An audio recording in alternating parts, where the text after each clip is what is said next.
super fighting robots. Mega Man.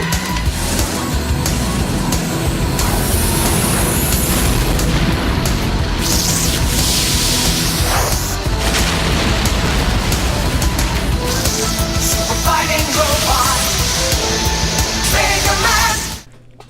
Welcome, geeks and gamers, to the first video of the Mega Man Megathon, my marathon of Mega Man games, one video a month up until the release of Mega Man 11. It's a big order, but I'm going to get the fucking Mega Man videos made, and you guys are going to hopefully enjoy them.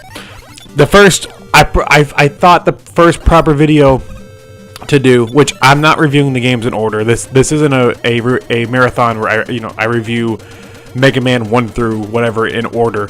But I thought the best place to start would be with Mega Man 1 on the NES, because it is where it all started. It's a little game on the NES that Capcom really didn't have high hopes for. They thought it was just going to be a little side project, but it exploded into the fucking cultural phenomenon that became Mega Man.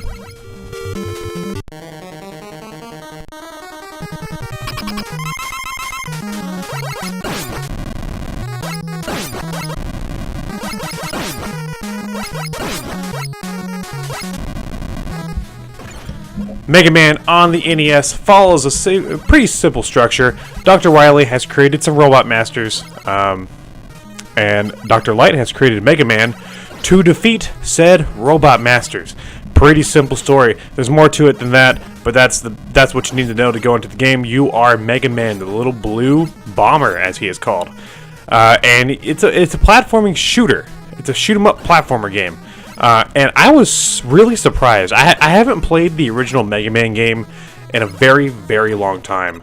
The last time I played Mega Man, like old school Mega Man, I usually go back to Mega Man 2 or 3, 3 being my favorite. But going back to play Mega Man 1, I played through the whole game for this review, and I was surprised by how well the first title really holds up.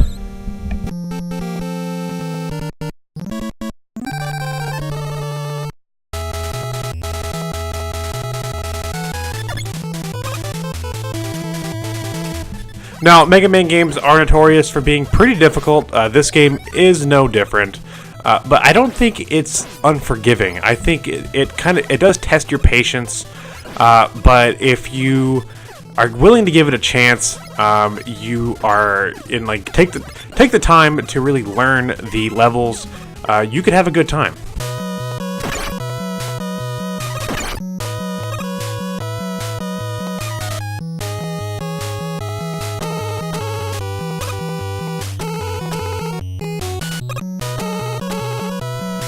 Now, the whole catch of Mega Man is that after he defeats a Robot Master, he gets that Robot Master's ability. And this is key because in order to defeat some Robot Masters, you need their weakness. The game doesn't tell this to you. This is one of the aspects of the game that if you aren't too familiar with Mega Man, it takes some experimenting. You can also cheat and just look it up. But, I mean, I'm not going to say anything if you do, but, some people may not like that whole aspect of the game. But, I mean, it is cool to be able to defeat the Robot Masters, get their special ability, and then know which ability goes to which Robot Master. And if you know that pattern, you can really cut them down pretty easily.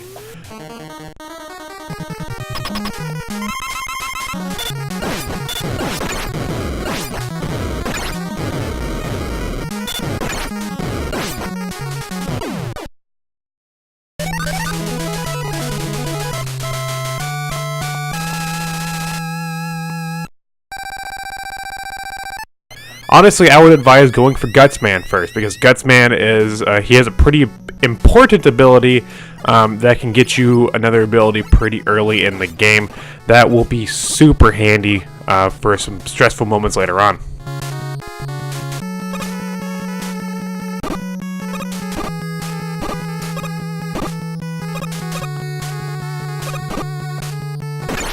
this game has a fantastic soundtrack, which is not a surprise because Mega Man games usually have fantastic soundtracks. This game is no different. 8-bit chip tunes on the NES sound amazing, and Mega Man is the king of 8-bit chip tunes.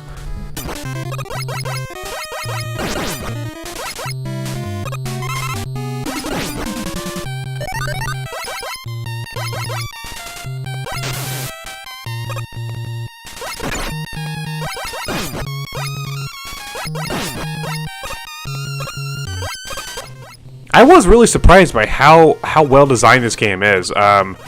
Recently, I was playing Mega Man, I think it was Mega Man 8, and I thought the level design was kind of bad. Not to say 8 is a terrible game, but I thought that 8's level design was bad. And going back to playing, to play 1, it's so crazy to see how good the first game really did get its level design. The levels don't feel too long. The levels aren't too challenging. They do have some challenging parts, like especially later on in the ending Wily's Castle. It does get pretty challenging, but the levels themselves are really well designed.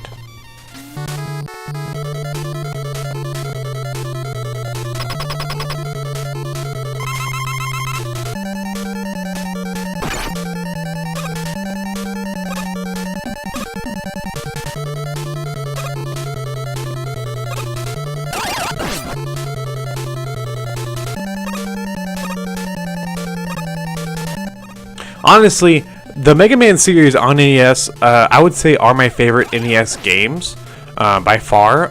Mega Man 1 is not my favorite game in the series, no.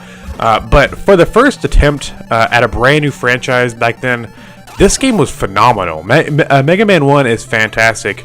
The only thing that isn't fantastic is the American box art. It's pretty gross. Mega Man, the super fighting robot. This game would open up the doors to a giant franchise with thousands, well, not thousands, but tons of spin-offs and tons of games, and Mega Man would become an icon. There's a reason why people are super excited for Mega Man 11. It's so cool to go back and see where Mega Man started.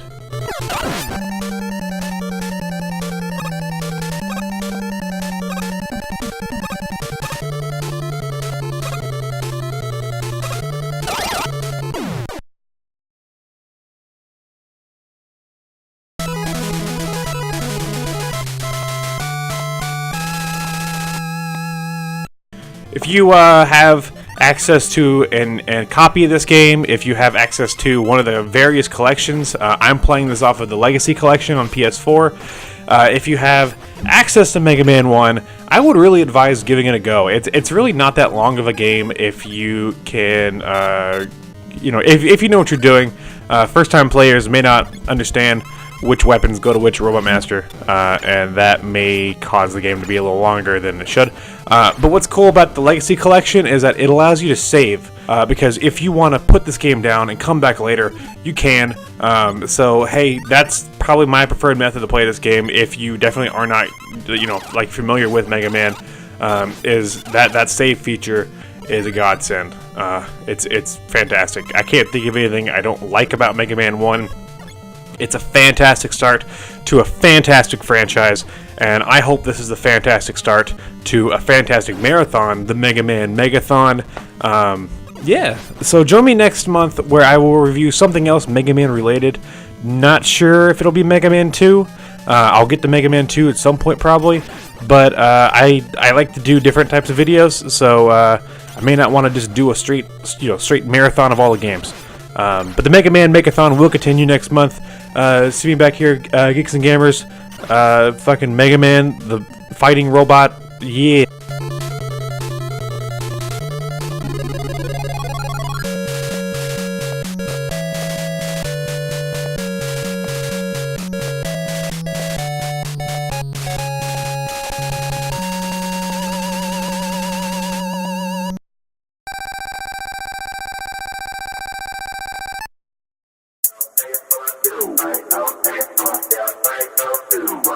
Hey geeks and gamers, TurboBot90013 here. Remember to subscribe to the Turbo Zone for more content. The Arcade Overlord, thank you. Stay retro. Turbo Zone.